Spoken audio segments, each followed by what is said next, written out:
Confidential here with one of the great British boxing scribes from the Daily Express, my old friend Niall Hickman. Niall, tell us about Gary Lockett. He's fighting Kelly Pavlik this Saturday in Atlantic City. On this side of the pond, we haven't seen Gary Lockett. We know he's out of the Enzo Calzaghe stable in Wales, and so far I haven't seen Enzo have a guy that isn't tough. Yeah. But tell us in particular about Gary. Well, he's a bruiser. I mean, he's a proper fighter, Gary is. I mean, he can dig as well. He's got a great record. I mean, he's only lost once in 30-odd fights. So, you know, Kelly Pavlik is not up against somebody who's a complete non-starter here by any stretch of the imagination. Gary is a very compact fighter. He can dig. He's been down once in his career, both as an amateur and a professional. And he claims he's only ever been down once in his career, even in sparring. So he's got a chin as well. He's got the whole 9 yards. What he hasn't done is he's fought nothing like the quality of opposition that Kelly Pavlik has fought. Okay, what's your, from your side of the pond, what's your impression of Kelly Pavlik? Oh. And do most people in the UK, are they just getting to know Kelly Pavlik? A little bit, yeah. I mean, the first Jermaine Taylor fight put him on the map, didn't it? I mean, and it was one of the great fights of the last 10 years. The second one, not so good, but I mean, he's proved himself as the best middleweight in the world, no doubt about it. And there are words knocking around that, you know, he's going to potentially go in there with Joe Calzaghe in the future. He'll have to obviously up a couple of weights, but Kelly's, what is he, 6'2.5", I think, isn't he? He's a giant of a middleweight, isn't he? So, yeah, I mean, he's beginning to get known over in England. When I came over, I said Kelly Pavlik, and they went, isn't he the guy from Ohio, somewhere like that? And so they've heard of him, but he's not a household name, but they've certainly heard of him.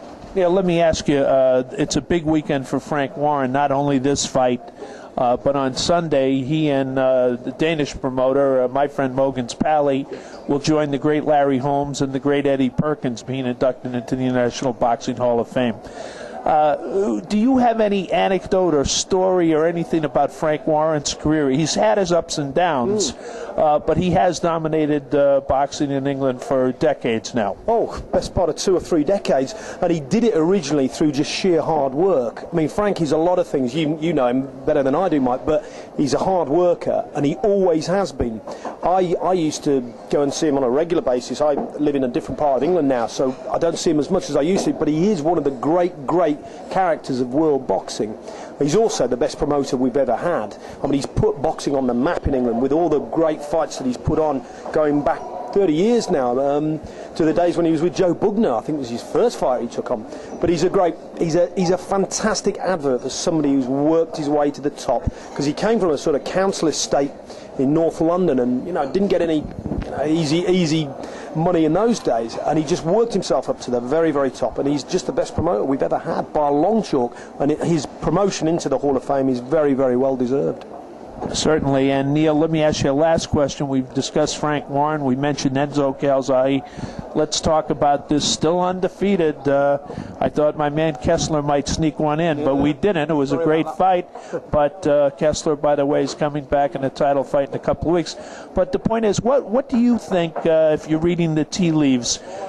Joe controls the super middleweight titles. He's really recognized now as light heavyweight champion as well. How many more fights do you think Joe will have, and who will he fight? Well, he's talking about one, Mike, but I mean, you never know, do you? I mean, it depends who he's up against. I mean, I think the Pavlik fight would be, if Pavlik wins this weekend, I think a Pavlik-Calzaghe fight is brilliant. I think that's a great fight. London, Cardiff, or both? Either or. I mean, you wouldn't be able to get a stadium big enough, to be honest with you, Mike. I mean, he's talking about Roy Jones and people like that, but I think Roy Jones is 39 years old. I think Joe should fight a real live opponent, which is Kelly Pavlik. I think he's the best opponent out there for him. When it comes to how many more fights he'll have, well, you've heard it a million times, Mike. They all say, I'm going to have one more, I'm going to have one more, I'm going to have one more. Will he have one more? Depends if he keeps winning. How great a fighter is Joe Calzaghe? Is he the greatest British fighter ever? Well, post-war, I don't think there's anyone that's really come to his level. I mean, it's difficult to say, because you can only say he's as good as the era that he's from. Certainly in his era, he's the best I think we've ever had.